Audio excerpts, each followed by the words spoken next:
The original version of this video was uploaded to Jason Verney's YouTube channel, where it and many other videos, podcasts, snippets and films can be found. That channel can be found at youtube.com/Jason Verney.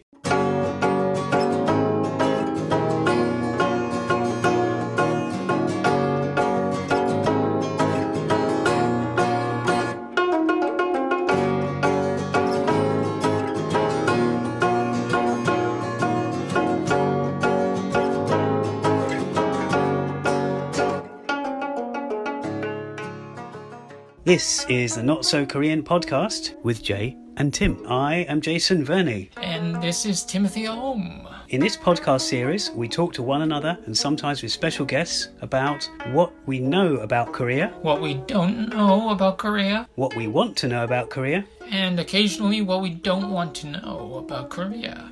As you probably know, and as we always say, we usually record this live in UK's Koreatown itself. That's an area in and around New Malden. Yes, that's the largest Koreatown and Korean community in Europe.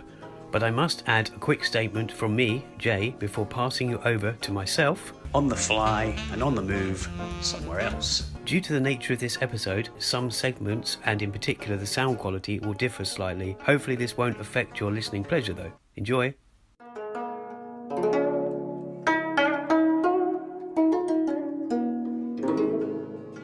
안녕하세요. Hello, it's Jason, and I'm currently in Saigon, Ho Chi Minh, that is, in Vietnam. Now, a few things to talk about in this episode, and they all relate to Korea, and they all relate to me, not just me, myself, co-host Tim, me returning to Korea. There'll be news on that in a second. Koreanness in Vietnam, myself visiting recently Koreatown, UK, and various other Korean related aspects that touch on Korea itself, Koreatown, Korean friends, Korean places, related places, Korean foods and what have you. Now, just to give this is to sort of preempt you, if you hear any sounds, Vietnam style sounds, then apologies. I'm trying to record this as clear as possible in my recording space, temporary recording space in Saigon. What you might hear is perhaps the odd bit of traffic or a siren. I am actually 5 stories up in this wonderful apartment. Got a beautiful terrace with shrubbery that I water, sort of balcony terrace. But the other sound, and the other reason for mentioning the terrace, the other sound that you might hear if this podcast goes on for more than just a few minutes, is now a bout of rain. Now, I've been here in Saigon, Vietnam, Ho Chi Minh, whatever you want to call it, HCMC, for less than a week at the moment. I left the UK on the 23rd or 20th. Gosh, I've only been here, let's say I've been here 6 nights. Yes, 6 nights. And one of those, I guess, it was the flight that I took from the UK to here. It did cross over another night. But yeah, so about a week ago I left the UK. Now, I was in Asia prior to that for 10 plus months, and 3 of those months pretty much were in Korea. I was also in Thailand. I experienced Laos for the first time, and I might have mentioned in another podcast, and I've definitely mentioned on social media, either on this Not So Korean podcast, Instagram, etc., but also my own Jason Verney one social media, that, you know, in Laos there's a lot of Korean connections there. The Korean and Lao people have built this, I suppose, this bond of trust or something for businesses and helping organizations, and they've had, you know, similar histories, or at least tragedies, you could say, tragic recent history, and Vietnam, you could say there's a lot of parallels. with Korea. And again, there are businesses here. There's a big Korean area in Ho Chi Minh City, and I'm sure elsewhere in Vietnam. But it's something that I'm noticing this time around in Vietnam, because I came here. Verney was in Vietnam about 13 years ago. It could be 14, but I can't remember if it was 2009 or 2010. It was a couple of years before I went to and I didn't anticipate that. There is a child you might be able to hear in the background. I think it's the owner's child. So I'm actually sitting here right now with a box of Choco Pie, and the brand is Orion. I'm not promoting that, but it's all these countries. I think I even saw Choco Pie a few years back in India. This is a thing about Korean stuff. It has taken on, for good or bad, depending what it is. I'm not going to touch on other stuff like K-pop and things, but I'm talking about food with a Choco Pie. Now, I believe this, I've polished off, I finished 6 of those, not today, but I finished a box of 6. They seem smaller as well, the Choco Pies that are a Korean brand. And here it says on it, Banh Choco Pie, and that is a bit like banh mi, which is the bread. I believe it is. I mean, the good thing here in Vietnam, compared to places like Laos or Thailand, is that I can read the words. Doesn't mean I understand them, but I can read the Vietnamese, and I can read Korean, but you've got to use, at least it's English, the letters I'm used to in English, like the word ban. What have we got here? Tin. Now that might mean delicious, I'm not too sure. I have learned a little bit of, I think delicious or tasty in Vietnamese is nong, but I might get the pronunciation wrong. So that's a great thing, I can read that. But yes, I just treated myself to some of those. A couple of nights ago I bought them in one of the many various different convenience stores. Now I even saw a GS25, there's a mini stop. I'm not in a heavily Korean area, but it doesn't really matter where you are in Ho Chi Minh, or at least I'm in District 1, which if you walk 10-15 minutes or less, you're in the kind of the walking street, the main sort of area, and then you go a bit more and you've got all the relevant. I haven't actually done many of the relevant sightseeing stuff that's here, but I've still got time. And my next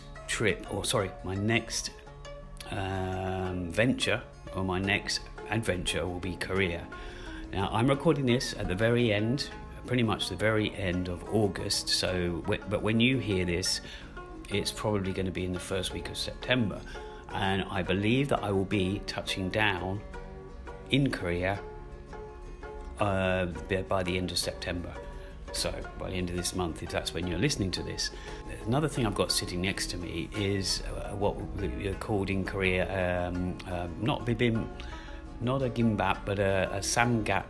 Let me get this right. Samgap gimbap. So it's the triangle gimbaps that you see in convenience stores and elsewhere in Korea. But you also find a version, or maybe the original version, one of the versions in Japan, I believe, and elsewhere. And I just started to eat one here, and this one is a kind of a very standard, I guess. No, it's not tuna mayonnaise; it's a prawn mayonnaise one. But you get the idea. I would prefer a spicy one, but they're all kind of meaty ones these days. Maybe you might find if you're in Korea itself, you might find a kimchi only one. But the one here, I was actually vegan for 7 months before leaving for my big trip of 10 months, before going back to the UK. But these days I'm being a bit more of a flexitarian and trying to be healthy, trying to be ethical, but occasionally having fish and maybe even something else. So, as well as obviously vegetarian food. So I'm sitting there with that, but I did see one yesterday or a couple of days ago, which I posted on social media somewhere, and it had 3 elements to it, of countries, 3 different countries to it. it had Korea because it's what I would call a Korean food, a triangle kimbap, a samgap gimbap. But also, it was Vietnamese. It was Vietnamese writing and presumably made here by, I don't know if it's by Koreans or not, or whether it's imported, I don't know. So but it also was a Thai flavour. It was, I think it was pad kra pao, and I have touched on pad kra pao probably once before at least.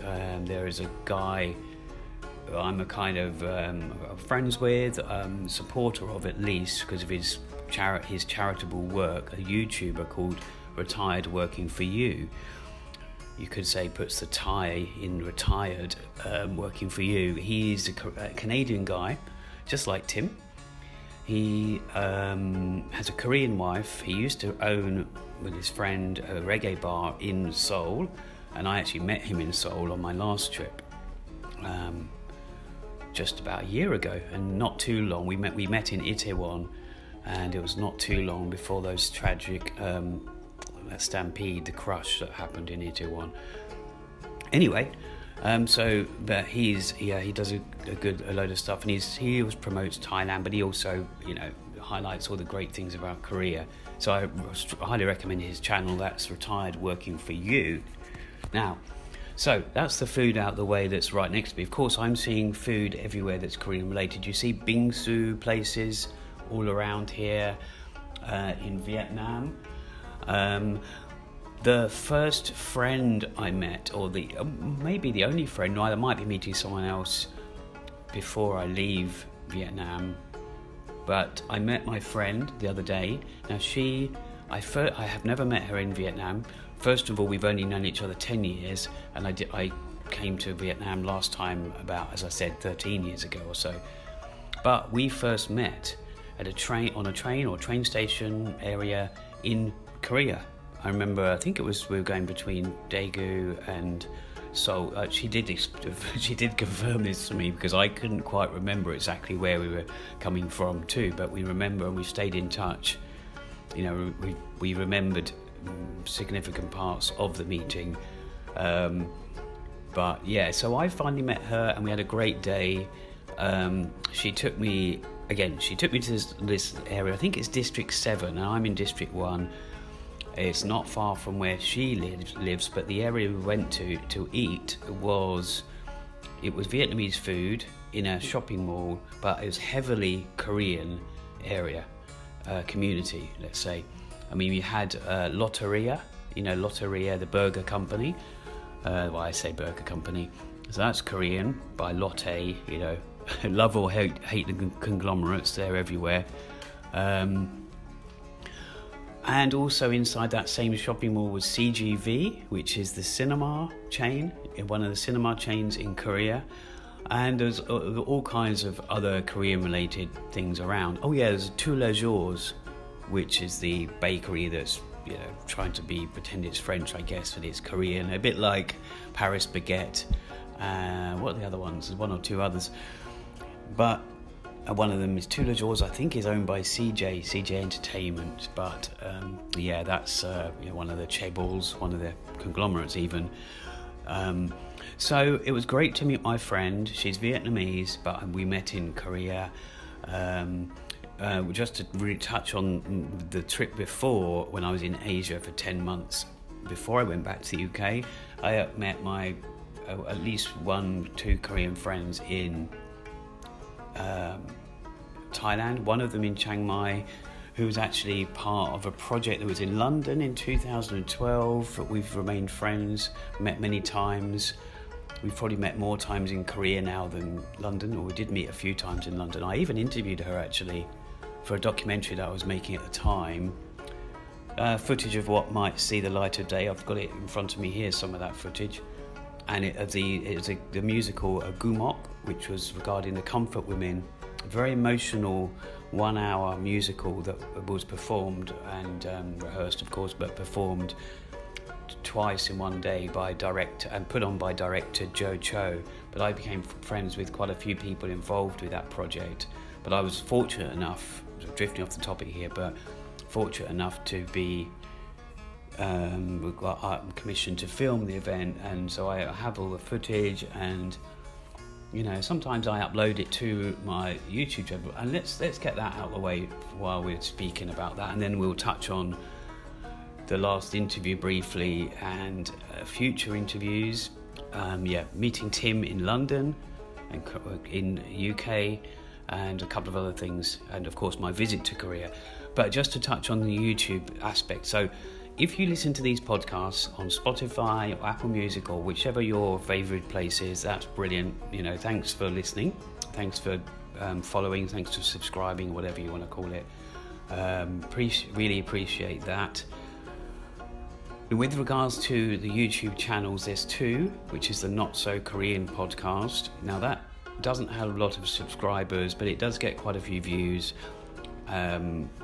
We changed the episode very slightly because otherwise YouTube won't allow two identical episodes to be on both, but essentially it's me putting a few seconds on the beginning explaining exactly what I've just explained to you. But if you go to my channel, which is Jason Verney, at Jason Verney, or it's just Jason K-Town Verney, just put Jason Verney, you'll find eventually there's more than one of me in some ways, but you'll see, you'll find it. What I will say is the last video that you'll see on there, the last episode on that channel was the episode 34, where I interviewed An Son-jae, brother Anthony, and very happy with that interview and episode, and had some feedback on that episode. I believe there was some, and also there's other stuff on that channel. Now after that video, I want to say this because there's an important aspect of the Not So Korean podcast in the videos that followed that. So that video was 7 videos ago, the episode 34 interview with An Son-jae. After that, there's a micro budget filmmakers podcast, which I also do with a guy, Rob Shambro. But then you've got a very tiny video. It's one of those YouTube shorts. So it's a little trip. It's a 1-minute Busan train trip, I believe, to the airport.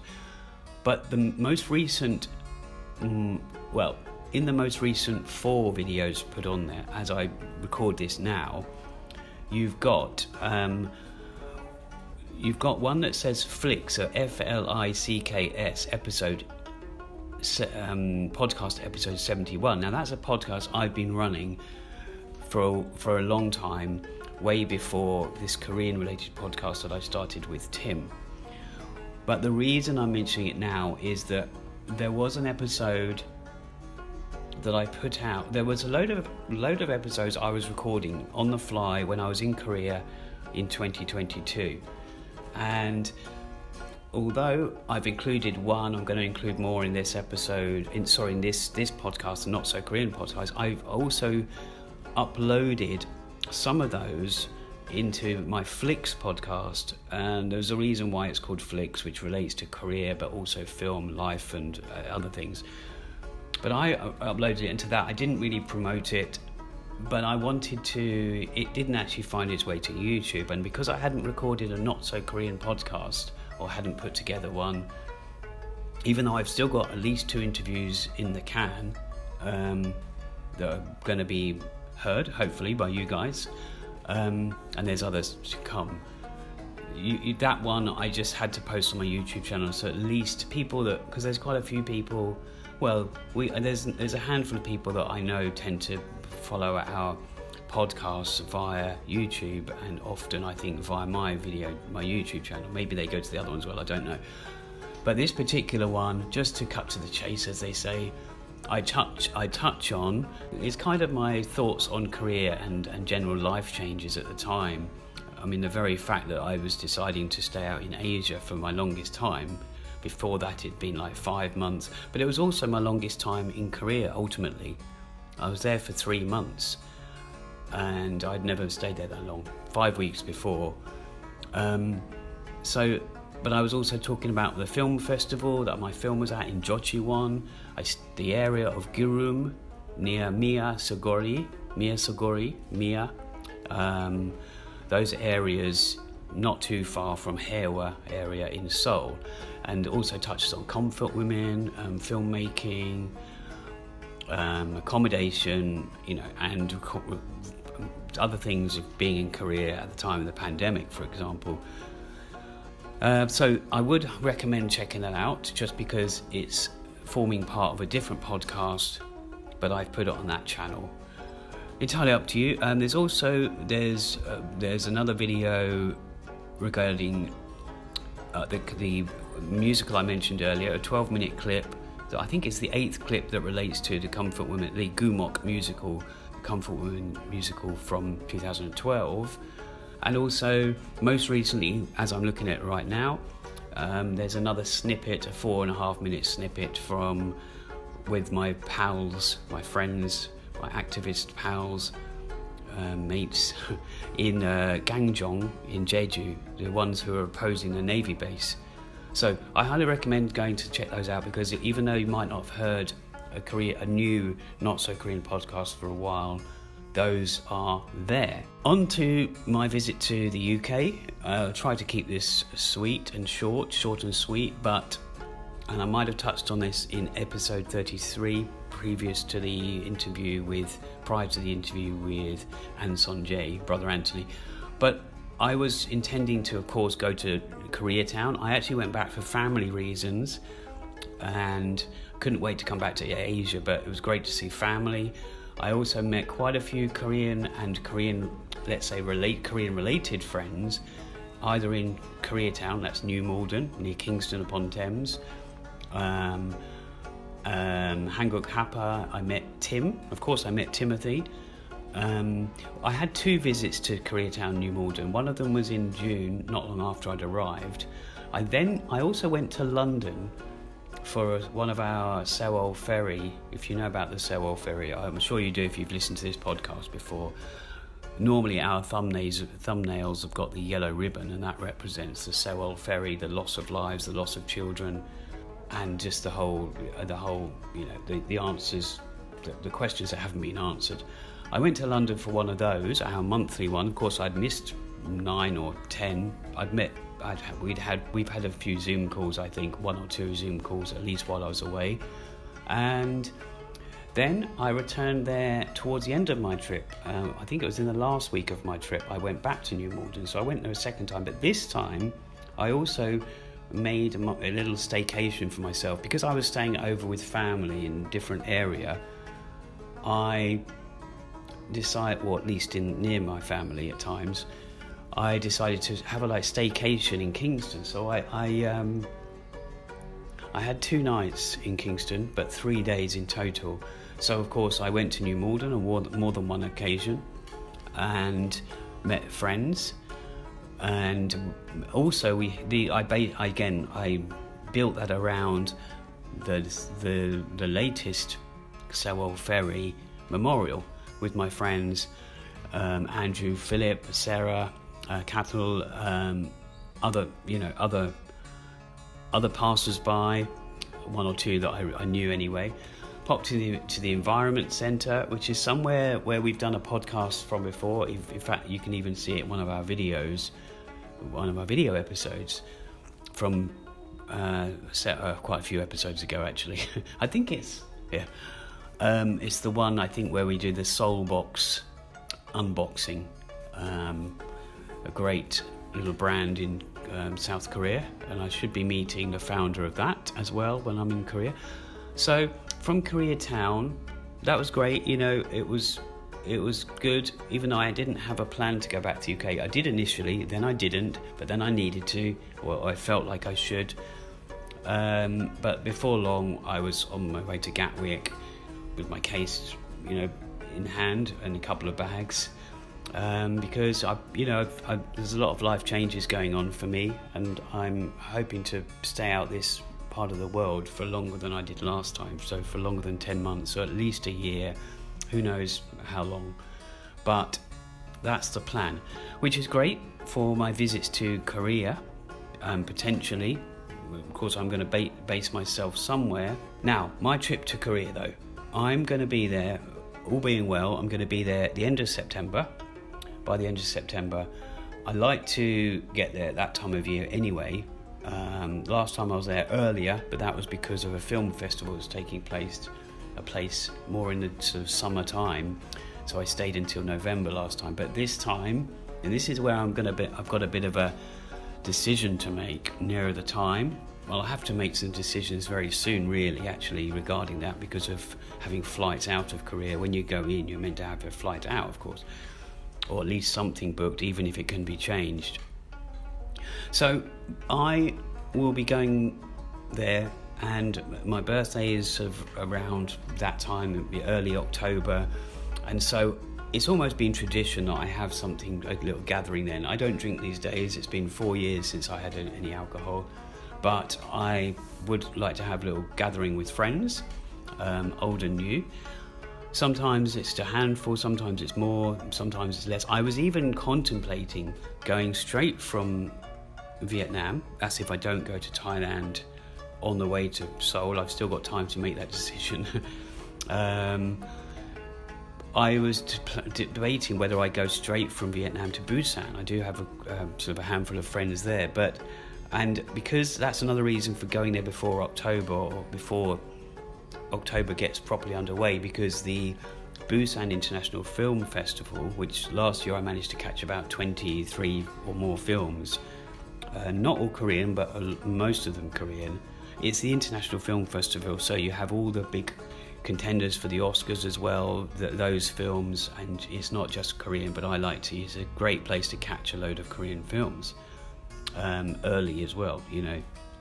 So I will immerse myself in that. I've already got my festival pass, so that's that. But what I'm going to come on to here is that it will be an interesting time for me as to how long I stay for, because I haven't been in Korea in December, and of course I know it's cold. I mean, the UK is cold anyway, but I know there's different levels of cold, different types of cold, different scenery, you know, in the cold, in that temperature.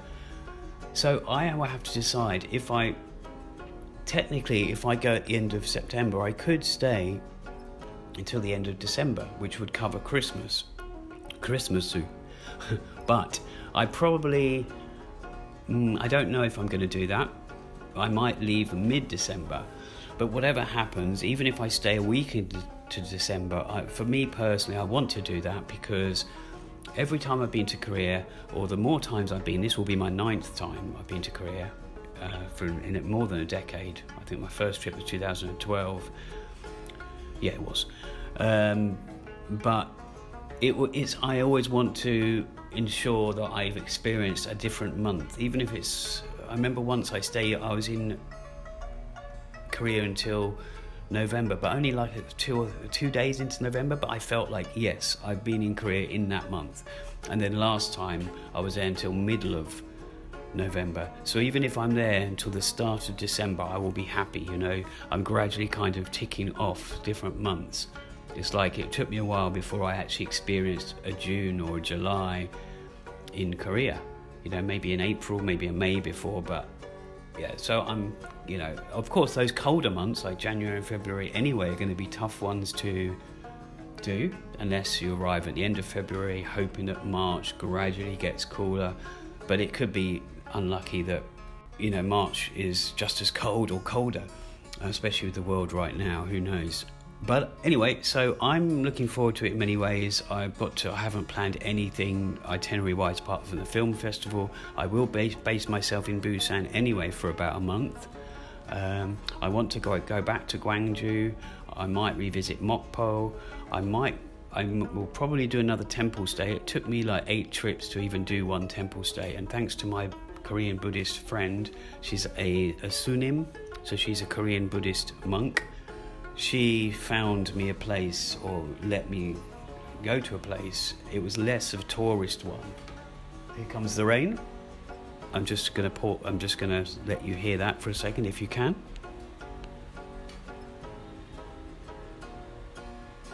So even though, you know, you might not have heard that at all, but because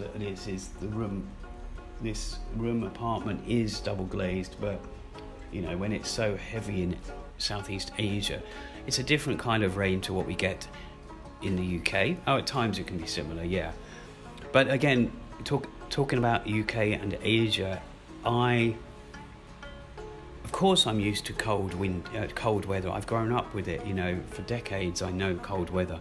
But going to a place where Korea, I know it's meant to be beautiful there at times. I know it's meant to be freezing there at times. It's like people say about the summer, but the summer I can cope with because of, my experience in other countries. And, it's a bit of sun. It doesn't matter that it's ridiculously hot. It's sun. Of course, it does. I mean, here in Ho Chi Minh, I'm walking around and suddenly, you just realise how hot it is. And I think it's moderately hot at the moment, like 34. Now that is hot, but of course there's different levels of hot. You get up to the 40s.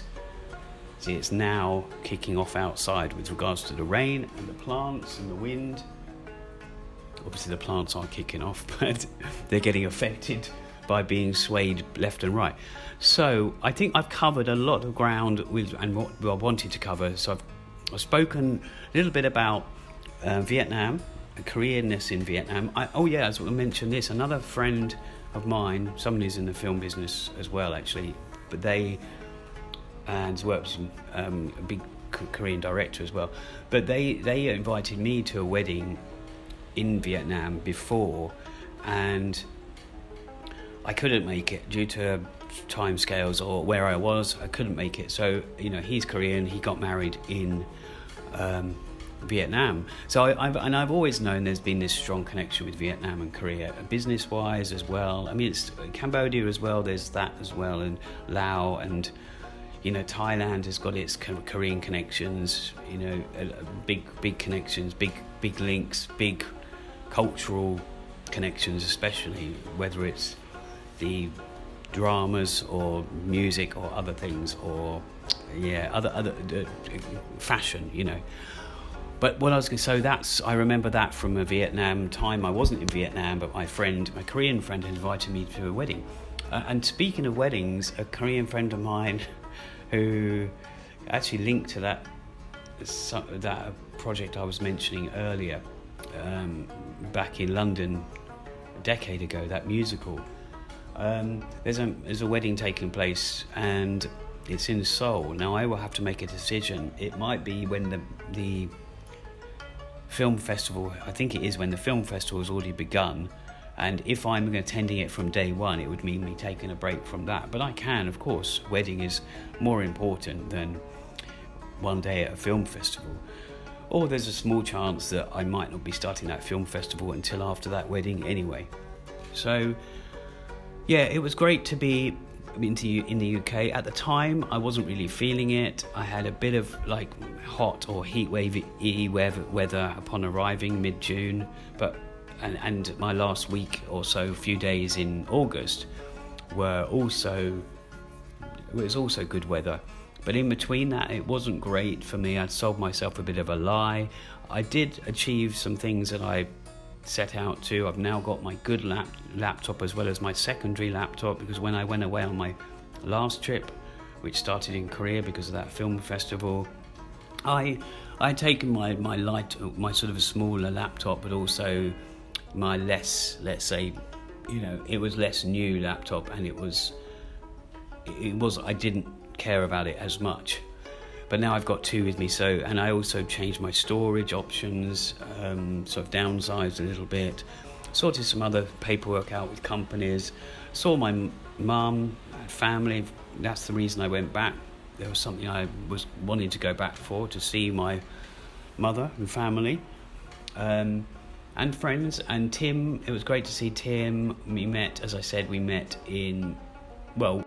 briefly in New Malden, and we had a meal with Justina Jang from KBCE, with Hanguk Hapa, Deborah from Being Brazian, and that was in June, I believe. But then when I left, I met Tim very briefly again with a North Korean friend of mine as well. But with Tim, a couple of days before I actually did leave, when I was staying at my sister's, I wasn't staying too far from a town called Maidstone, but I was staying in the countryside area. So myself and Tim, we actually met there. Tim came over to see me, which I was really grateful for. And so we had a great day there. It was so funny because, and this is not Korean related, but someone shouted out my name, and I never go to Maidstone. The only time I've ever been to Maidstone before, I think, or that I can recall, is probably when I was in my party days years ago, when I would have gone to a nightclub a couple of times, maybe because we weren't allowed in another nightclub, I can't remember. But we would have gone in the evening. I don't remember, Maidstone, maybe I drove around it with people or my own once, I don't know. But yeah, someone called out my name, and lo and behold, it was the Indian guy, Kerala guy, who ran a restaurant pretty much where I used to live in Kilburn, northwest London, and I used to see them almost daily, well, at least weekly, and they've opened up a restaurant there, and I was suddenly, I'd never go there, and myself and Tim, we weren't even going to take that road. We were going to walk down another road. We forked off down this road, and someone called out my name, and him and the chef I both know, and we had a meal there. Actually, it was a bit like a Korean experience in the fact that afterwards they said you don't have to pay. It was like service, like a free thing. I didn't expect that at all. The kind nature of these people. We had some, Indian food, sort of middle of the afternoon or afternoon time. Anyway, so yeah, I think we saw one or two Korean related things in Maidstone, but we weren't there for that. We did go to Leeds Castle, which is not in the Leeds that it's the small Leeds, and we had a great time there as well. We got lost in a maze. And so thanks Tim for that.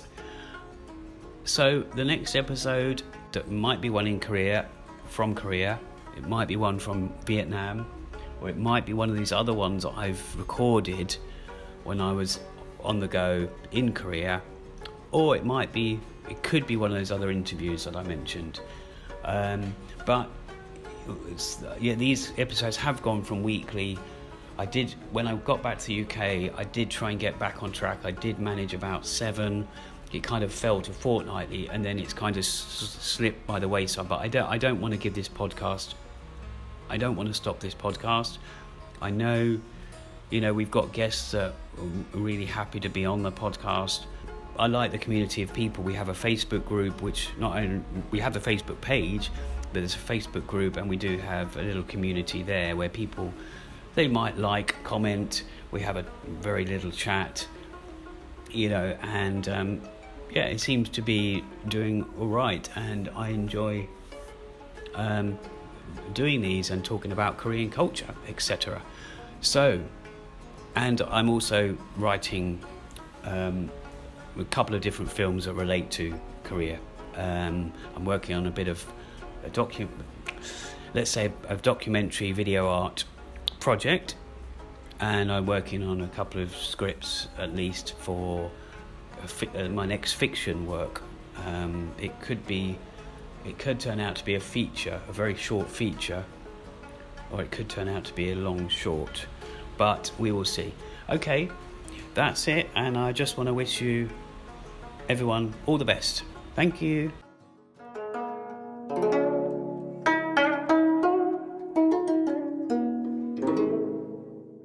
Well, we hope you enjoyed that episode. So that's all from us. 안녕히 계세요.